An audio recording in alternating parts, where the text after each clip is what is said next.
Comics with Bueller. How you doing, brother? It is good to see you. Hope all is well over there.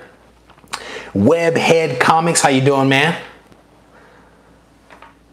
Pretty good content. No, it's excellent content. Nah, I appreciate you, man. Welcome to the channel. Welcome to the channel. Yeah, I think that's a pretty good description there, Comics with Bueller. That I am I'm not half bad.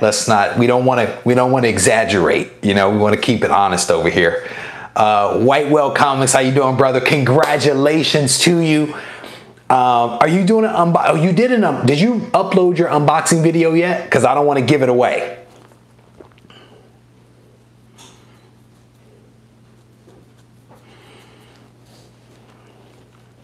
All right, so we got a couple of people here jumping in. Not yet. Okay, so I will not give it away. I don't want to ruin the surprise and steal your thunder. But I will tell you guys, I talk about White Whale Comics a lot. I think he's an awesome guy. Alex is a solid dude. He has an unboxing that is coming that you guys are not going to want to miss. So whenever he uploads that, stay tuned because it'll be cool. Tony Sanders, how you doing, brother? Tori, welcome. I don't think I've seen your name before, but Tori, welcome to the channel.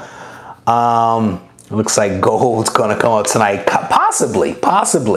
Hulk Nuts, how you doing, brother?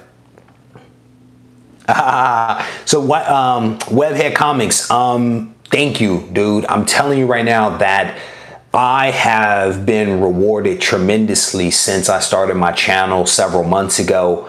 I have had an opportunity to be introduced to lots of really cool guys, both in line and also in person. I have benefited in so many ways, just being able to connect with other people out there that are as passionate about comics as I am. And in fact, this is a way, in my opinion, through this channel, through YouTube, to make what is a very, what could be a very lonely hobby, a lot more engaging, right? Being able to have a dialogue with people and share your collection and see how people respond to your enthusiasm. It is a very rewarding experience. So message me and let's talk a little bit about it, right? I think you're on Instagram. Message me. Let's talk, because I think that, you know, a lot of it comes down to just authenticity, right? Just be who you are. And, you know, there are people out there that will gravitate towards that. And that's like one of the best pieces of advice that I could give. But there's a lot more really specific advice that I can offer that other folks have given to me that I would love to pass on to you. But I want to kind of do it a little bit one-on-one, if that's okay. So hit me up.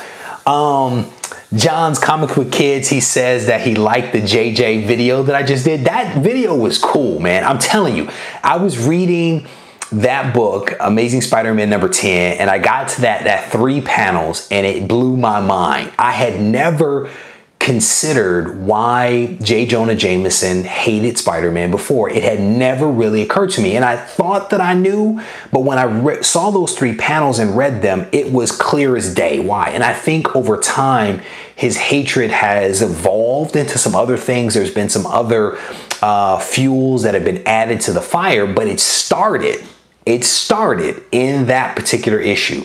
And so if you guys don't know what I'm talking about, go watch the video that I put up around 2 o'clock today. It's been pushed out. So if you guys want to check that out, I would certainly appreciate it.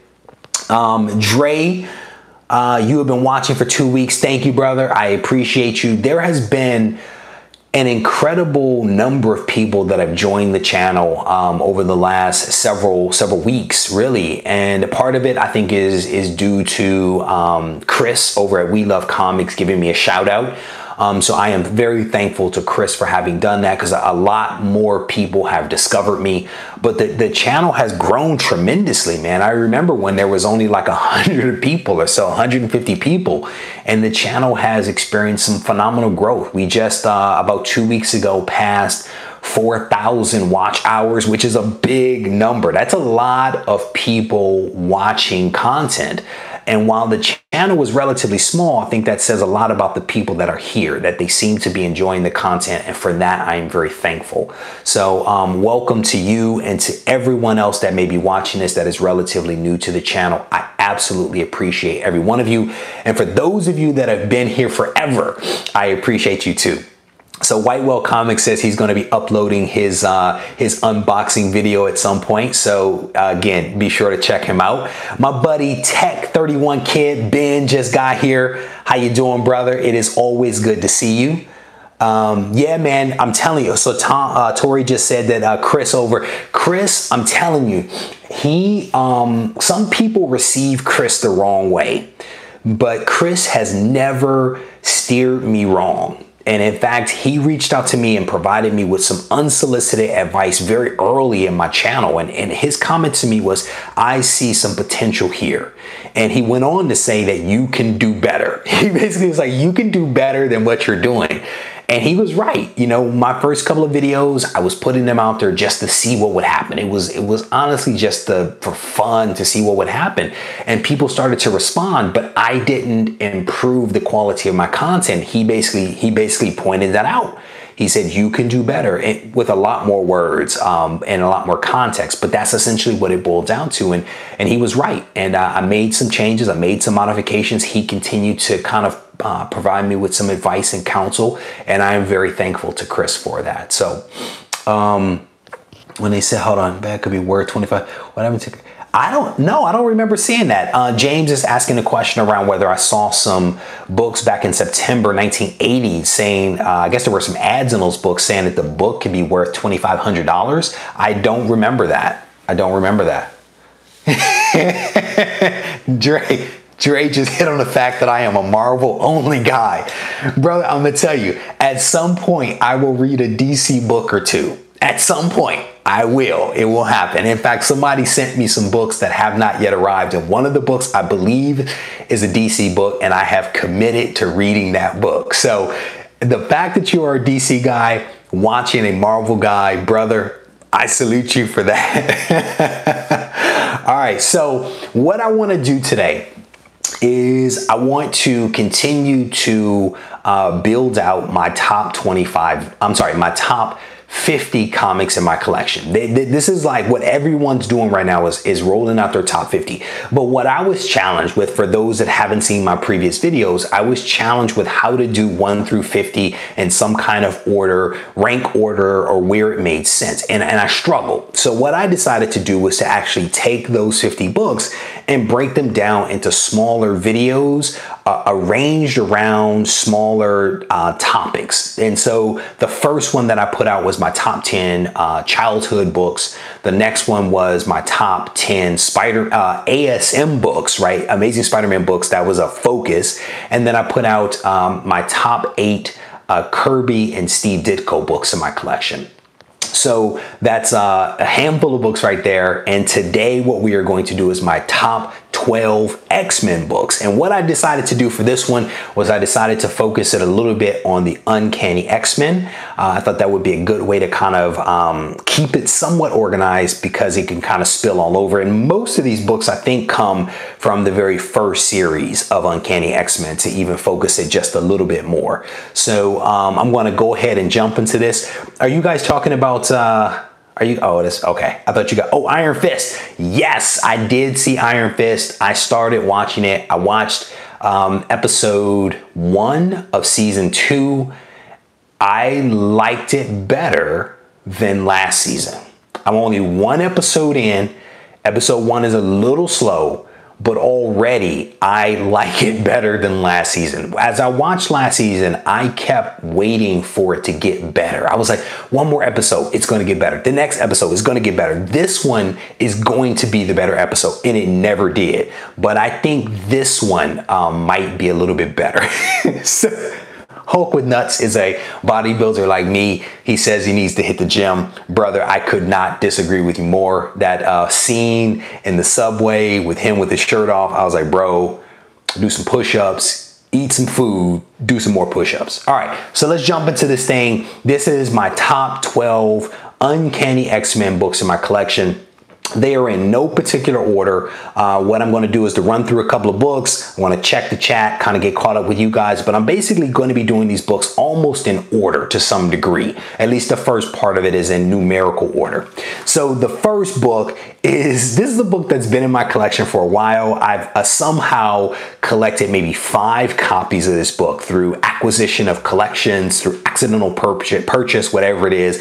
But I have a healthy number of this book, and it is the Uncanny X-Men number 200. This is a very cool cover, I think, featuring many of the X-Men characters. This is the Trial of Magneto, and this is issue number 200. And what makes this issue special, I think, is that 1, it's the Trial of Magneto. 2, it is, I believe, when Magneto makes the decision that he is going to take over Xavier's school and continue to fulfill Charles Xavier's mission of protecting mutants and protecting mutant kind and kind of integrating mutants into humanity. So that was a pretty cool issue that I've had for a long time. At one point, it was the oldest X-Men book that I had in my collection. And I think it's a pretty important one. I can't remember who did the story or the artwork. Actually, it may be John Romita Jr., I do believe, that did the artwork for this, but there you go. All right. Purple Man Wolf, welcome to the live stream here, brother. The next book up, John is saying solid choice. 200 is fun start to a new age in X-Men saga. Well said, brother. It is what, double-sized issue? Double-sized? Yeah, double-sized issue. The next book is a newsstand version. It is Uncanny X-Men number 205. And as soon as you see this book, for those that have watched some of my previous videos, you will get it. This is a Barry Windsor Smith cover, and it is very, very reminiscent of the Weapon X from Marvel Comics Presents, which I am a huge fan of. This book spoke to me because of the artwork and because of the tie back to the Weapon X saga. This is written by Chris Claremont, but a really cool copy. I think I have like 2 copies of this, but I think the story behind this one is Lady Deathstrike is trying to strip the adamantium from Wolverine's bones because they think that the technology was stolen from her father. So really cool Barry Windsor Smith cover here. I absolutely love this book. I have not read the story in quite some time, but I love the cover and I love the book. So a couple of people are saying that they have that book.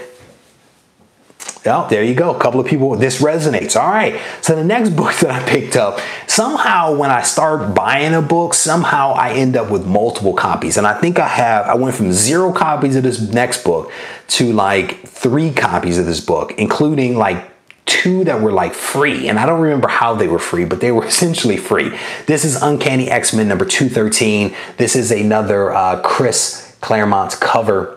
I'm sorry, Chris Claremont's story. Sorry about that. I selected this one primarily because I think that the cover is kind of cool, right? There are classic battles between Wolverine and Hulk that we've all, we all appreciate. I've had them up on the walls, but there are also a lot of classic battles between Sabretooth and Wolverine, and this is one of the cool covers that I snagged. There are a couple that I don't have, but I thought this one was really cool, and again, I have multiple copies of it, so I thought it was a good time to show this one off, especially because I've never shown it in another video. So that's another reason why. So cool book there. All right, so we'll show maybe 1, 2 more, and then we'll get caught up with the chat. The next one is a really cool cover, I think. It is Uncanny X-Men number 221, a Chris Claremont story, and a Mark Silvestri cover, and I think interior art as well. And this is the first appearance of Mr. Sinister, and this is just a really cool cover. The X-Men have been fortunate to have lots of wonderful artists. And Mark Silvestri, I think, was really one of those solid artists that did some amazing work on the Uncanny X-Men. So this is a cool cover that I pulled from his run. All right. And then the last one before maybe we regroup a little bit and get caught up with the chat. This is a book I think it came out in the 90s. I didn't check it. It's a dollar book. It is Uncanny X-Men number 271 by my man, Jim Lee. And this one, Chris Claremont story, Jim Lee artwork. This is basically the X-Men versus Havoc, who I just showed on the last cover there. But this is all part of that Extinction Agenda story arc. I think it was a 9-part story arc. This is number 4. This was, for me, like the height of X-Men love right here. I was back in high school and I was just soaking up any and everything X-Men related. Absolutely love this story arc. No clue what this thing is worth, but you've got Cameron Hodge, you've got Storm, Psylocke, and Wolverine on the cover. I mean, it doesn't get much better than that. So let's get caught up here on the chat real quick.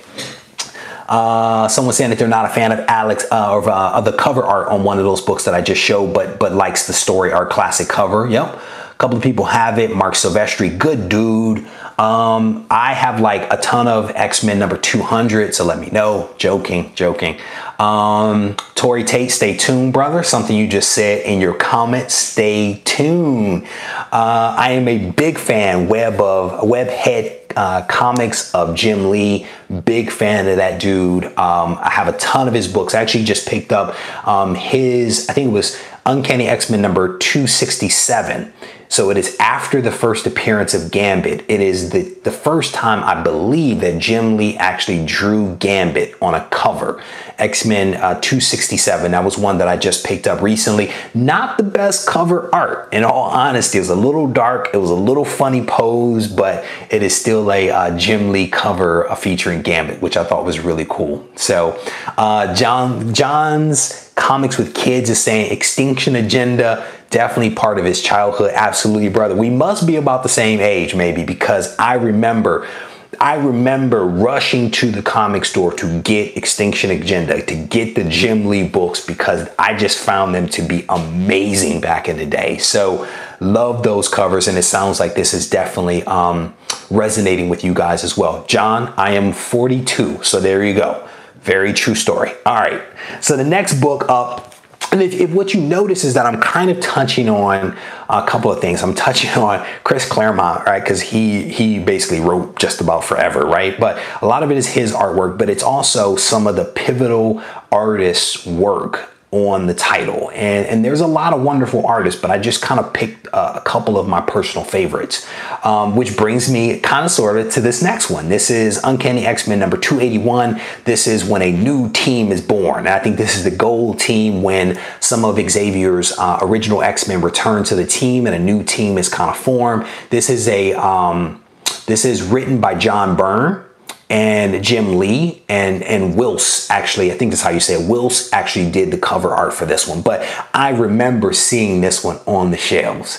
This artwork is gorgeous to me. It is really well done. You've got the two ladies back to back. You've got Colossus here in the foreground, just battling it out. And it's just a wonderful, wonderful cover to me. Again, for some reason, I think I have like 2 or 3 versions of this book as well. But definitely, this is a book that I absolutely love. And again, it's just these moments where these wonderful artists and writers come together and they do some really awesome stuff. So, all right, so now we are going to transition just a little bit. I've shown you guys a couple of raw books. I want to go through a couple of slabs, and then we're going to get into a couple of additional raw books. And I think that's what, 5, 6 books? All right, so we're about halfway through this thing. All right, so the next book, I think is a cool book. The cover art is okay. But the reason I selected this book is more because of who's working on it. So you've got Chris Claremont doing the story, John Byrne, Terry Austin doing some art, Dave Cochran, all working right on this book. A couple of legends, minus maybe Terry, right? You've got a couple of legends here. It is also the first appearance of Alpha Flight, Misty Knight, and a Colleen Wing appearance. It is X-Men number 121. And again, it's not the greatest cover, but you've got some legends that are working on this book, and that can't be denied. So I wanted to pull this one out and show this one to you guys. Definitely a cool book to have in my collection. I'm not even sure where or when I picked this thing up. I think I sent this one in and had it slabbed myself, I want to say. But cool book though, all right? So the next book, and if you guys notice behind me, there's some books missing from the wall. It's because they're in the pile next to me. So next up, we have a book that I recently picked up from a buddy of mine locally here. I went and I saw it at the Berkeley Comic-Con. Didn't buy it, took a photo of it, and was like, I'm coming for you sooner or later. And then we were able to hook up, and I ended up picking the book up from him. It is Uncanny X-Men number 50. It is the origin of Beast, but more importantly, it is the second appearance of Laura Dane and an amazing Steranko cover. This thing is gorgeous. The greens and the yellows are just amazing. I actually haven't even read the story yet, and I need to read it. But the cover is gorgeous. It does not get much better than that. It's just, you don't see many covers with green on them, right? And the green and yellow just work incredibly well. Absolutely love this book. And then you've got the old CGC label. This thing was probably never pressed, never cleaned. And it's, you know, it looks actually in pretty good shape, to be honest with you. But just a really, really cool book that I'm super pumped to have in the collection. And again, that was a recent addition. Next up, one of my personal grails, right? And I think also a grail for many people who are X-Men fans. It is none other than X-Men #1, where it all started back in 1963. You have the original team battling Magneto, and Charles Xavier saying something along the lines of, "To me, my X-Men," or something like that. But it's a really cool book. This is one of the first major grails that I picked up. If you haven't watched the video on how I decided to get this particular book, you may want to go check that out. In that video, I outline like my rationale and my criteria for purchasing this book. And why I landed on this particular grade, this particular book. I invested some time, thought, and energy into this one. So if you haven't seen that video, I would definitely encourage you to go check that one out. All right. So let me get caught up before we finish this thing out. Tony Sanders is saying he loves that Steranko X-Men number 50. It is a gorgeous cover, I have to tell you. Ben is saying he didn't have many, but he has giant size X-Men #1, X-Men 94 through 121 is one of his. He remembers getting 121 off the shelf back in the day. Dude, I wish that I had stayed in comics as long as I did. You know, as I was in, I was out, I was in, I'm back, right? So I wish that I'd stayed into it the whole time, you know?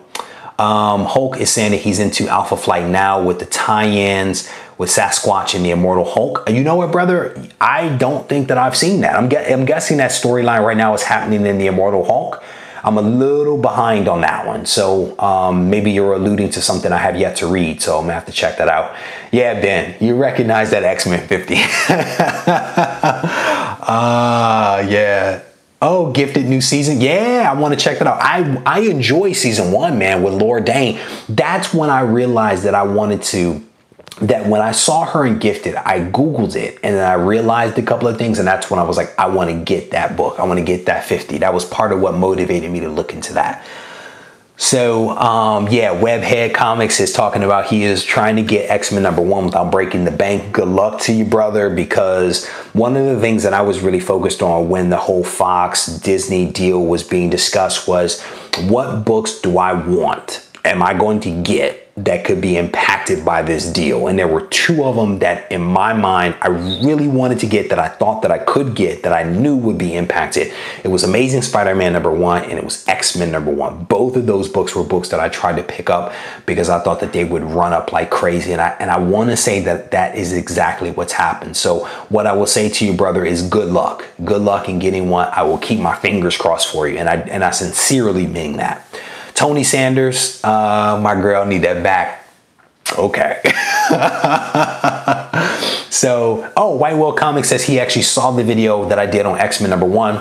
You know, brother, what I tried to do with that X-Men #1 video is I tried to give people a little bit of context for like how at least I thought about that book. And I'm gonna be honest, not every book gets that much thought, right? Some books I'm like, nice book, it's here, it's affordable, I'm gonna buy it, right? But then when you start talking about some of these books that are so expensive, I think you should spend a little bit more time, at least in my mind, thinking about what do you want, right? What are your must-haves versus the nice-to-haves, right? And if you look at this book, one of the things that really bothered me was some of them, especially when you talk about 2s and 3s and even, 1.5 certainly have a ton of chipping in this red area.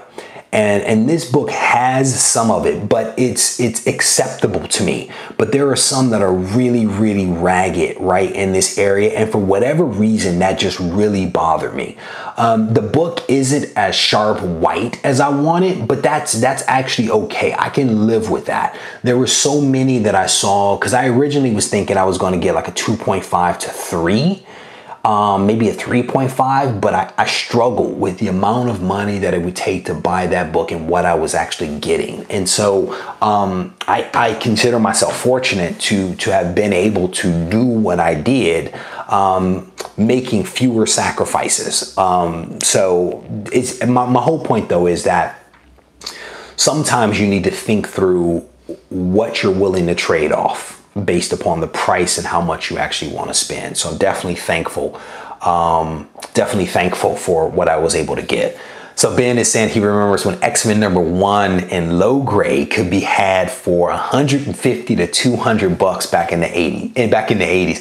Brother, if I had a time machine and can go back, do you know what I would buy? I would hoard so many books. So Andy, I've never seen your name before, brother. Welcome to the chat. Happy to have you. Andy is saying he saw a 0.5 CGC of X-Men #1, I'm guessing, with the top half of the cover cut off, and they were asking $1,000.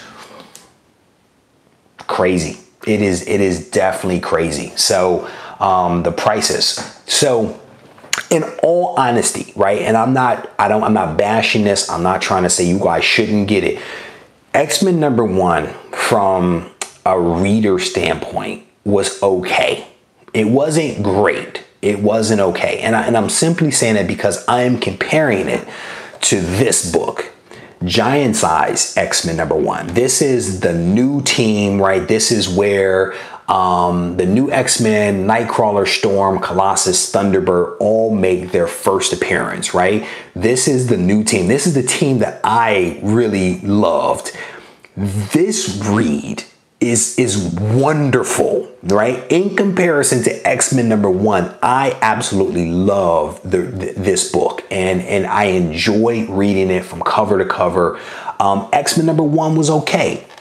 This is the one. And both of these books, again, I'm super pumped to have them. I am an X-Men fan through and through. Super pleased to have this book in my collection. It also has the older CGC label and certainly case. I don't know if you can see how thick that thing is. It is massive. This book has not been cleaned or pressed or anything like that. But again, another book that I'm super pleased to have in my collection. All right, so that is most of the books that I wanted to show. And again, most of the books that I've shown thus far are all Uncanny X-Men books. So I have 2 more, right? 2 more books, because I've shown you 10 so far, I want to say. I have 2 more that I want to show you.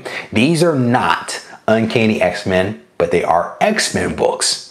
And they are special because they are Jim Lee X-Men books. This one right here, X-Men #1, back in the 90s. Everybody and their mother waited for this book to come out. I think I have a handful of copies of this book in #2 and #3 and so on and so forth. This was just a wonderful book. I have not read this book in a very long time, and I may break one of these out of the plastic to actually read it, but I remember picking this book up from a comic shop in Troy, Michigan, where I lived. But it's just a wonderful, wonderful cover, wonderful artwork by Jim Lee. So super pumped about this one.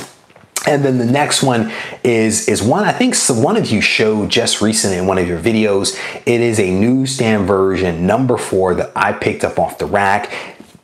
It is X-Men #4 featuring Omega Red, Jubilee, and Gambit. These guys were some of my favorites back in the day. So just a gorgeous cover featuring my man Omega Red and these guys. So that essentially rounds out my top 12 X-Men books, and again contributes to my top 50 overall comic book countdown. So let me get caught up here real quick on the chat, see what you guys are talking about. So John is asking the question if I have any idea if a cleaning and pressing of giant size X-Men is a good idea, but because of the way the staples would damage. Yeah, I don't know. Did anybody comment on that one?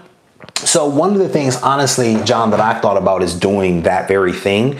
With this book, you can see that the staples, and you won't be able to see it on screen, but the staples are pressed against the cover with this book, but they are not pressing through the cover. And I don't know if there's a way to press it without, you know, again, puncturing the front cover. So for those that don't know, I actually did a video on this. It's in my Lingo series. The staple on a square bound book, the head of the staple is in the back of the book, and the teeth actually go through the paper and folds over right under the cover. And so if you put a lot of weight on the cover, what will happen is the feet of the staple will actually break through the paper, because again, the crown or the head of the staple is in the back side of the book. So that's essentially what John is referring to. Square bound books are bound a little bit differently than you would regularly like staple a piece of paper, right? So that's what he's referring to. I don't think that this book has ever been cleaned or pressed. My guess is that cleaning and pressing generally will improve a book. My recommendation, I actually made this to someone else, is to actually read the grader's notes and to see what the defects are, and then to visually inspect the book to see if the defects are something that can be corrected with a clean and press. With this book, I need to examine it a little bit more closely. I honestly don't know. It's actually not really dirty, but I have not purchased the grader's notes to actually see. But visually, I don't know if it can be improved, to be honest with you. So Tony Sanders is saying number 3, my number 3. Which one is that? What's your number 3 on your top 50? Just enjoying comics. Just said, what did you send off? Omega saying he sent off his to a clean and press last week. I'm not sure which book that was, to be honest with you. White Whale Comics Jubilee, my girl. I am way behind. Okay, so here we go. So Ben is basically saying pressing square bound books are tricky due to the glue and the miswraps. So there you go. And Ben has been around, Tech 31 Kid has been around in comics for a very long time. So I would definitely trust his judgment on some of this stuff. But at the end of the day, brother, it is your collection. So you have to make a more informed conversation, or a more informed decision based upon all the facts that you're able to collect. So the Great Legend Show is here. How you doing, brother? Yeah, Ben is offering some great advice there. Very good, very good. All right, so let's run down this thing one more time before we get ourselves out of here. The Great Legend just joined us, so let's do it for his benefit. All right, so we've got a couple of things here, and I'm gonna just run through them with less commentary this time. A couple of favorite books, my top 12, Uncanny X-Men number 200. Uncanny X-Men number 5, Barry Windsor Smith cover. Great cover featuring Sabretooth and Wolverine, Uncanny X-Men number 213. First Mr. Sinister 221, great cover there. Amazing cover from Jim Lee number 271. A Wills Portico, I guess that's how you say his last name, Uncanny X-Men number 281. Honorable mention books from my man Jim Lee, X-Men number 1 from the 90s and X-Men number 4. Another cool honorable mention there to round out our top 12. And then our slabs, heavy hitter, giant size X-Men number 1. Absolutely love this book. Another heavy hitter in personal grail, X-Men number 1. We've got a great Jim Steranko cover here, X-Men number 50. Gorgeous, gorgeous book. And then we've got a Legends book here. We've got X-Men number 121 with some amazing artists here and writers, Chris Claremont, John Byrne, and Dave Cockrum, all kind of contributing to this book, but definitely a cool book to include in the collection. So there you go. So yeah. So Ben's giving some advice here about pressing that giant size X-Men number 1. Tony Sanders getting caught up here. Yeah, we have a couple of big boy slabs there. A Great Legend in that stack. So Yeah, I had to pull some of these books down off the wall in order to put them in here. And it sounds like there was a little bit of controversy with some of my earlier picks where people were surprised that certain books weren't taken off the wall and put in the countdown, like the Amazing Spider-Man 129 back there. Part of what I was trying to do in some of those previous videos that I did was not show the same books or to show the usual suspects that everyone always shows. I wanted to do something a little bit different. That's why I've broken up my top 50 this way into a couple of different videos. And that's why I'm maybe not showing some of the usual suspects again, just to be a little bit different. And I'm making this up, but everyone has Amazing Spider-Man 129, right? And it's a great cover, yes, but it's not the best story, right? You've got the Jackal in there playing a trick on the Punisher, and the Punisher realizing that he, got played a little bit. It's not the best story. The artwork, okay. The cover, fantastic. I'll give you that. But, again, I wanted to do something just a little bit different than what everyone else might be doing. So hopefully people appreciate that. But there sounds like there's a whole lot less controversy with the rundown of these 12 books from the X-Men. So, do I have X-Men number 25, Grail, when Wolverine loses adamantium? No, I don't know that I have that one. I don't know that I have that one, Ben. Maybe that's one I need to come over to San Mateo and get from you guys. So the great legend is saying that people get fired up when they don't see stuff there. Yeah, absolutely. Absolutely. It's all good. It's all good. Man, this is all for fun. We're all having fun. And when people get fired up, it's honestly not real, right? It's just people having a little bit of fun. So it's all good. All right, so there you go. So here's the good news, or a couple of updates I'll give. So if you have not seen my Why J. Jonah Jameson Hates Spider-Man video that I released earlier today, go check that one out. It is a pretty cool video, and I will have a surprise hopefully related to that video in a couple of days that I'll bring to you guys. I'll probably go live for that. We also will have an unboxing hopefully this weekend of a couple of books that are coming back from CGC hopefully tomorrow. And then I think that's about it. Maybe I'll release another video with my top, well, a couple of things. I'll maybe release my next set of books for the top 50. And then I recently had a conversation with Jeff over at Go Collect. I think he's the CEO of Go Collect. We had a conversation about 2 weeks ago via email about a couple of features and functionality of a Go Collects app that I think are really cool that we went back and forth on that they had to tweak and fix on the back end. So I'll try to give you guys a little bit of an update on how I'm using Go Collect for my collection. And it ties back to a video that I did about insurance for my collection.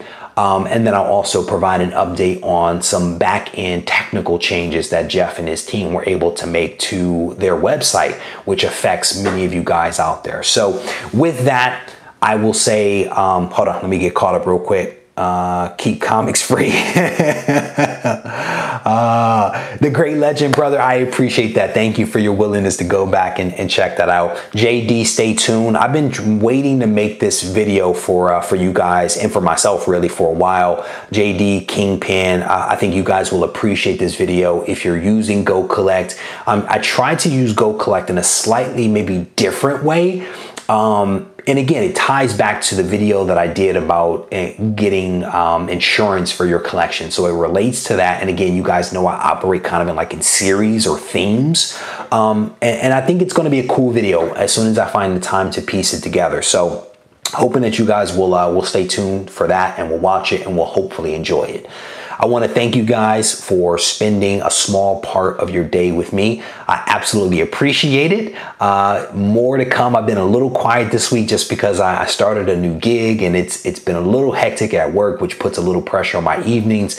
But hopefully I will be able to spend more time with you guys as the weeks progress. So thank you guys for taking the time, and thank you in advance for any thumbs up that you leave on this video. Thank you guys.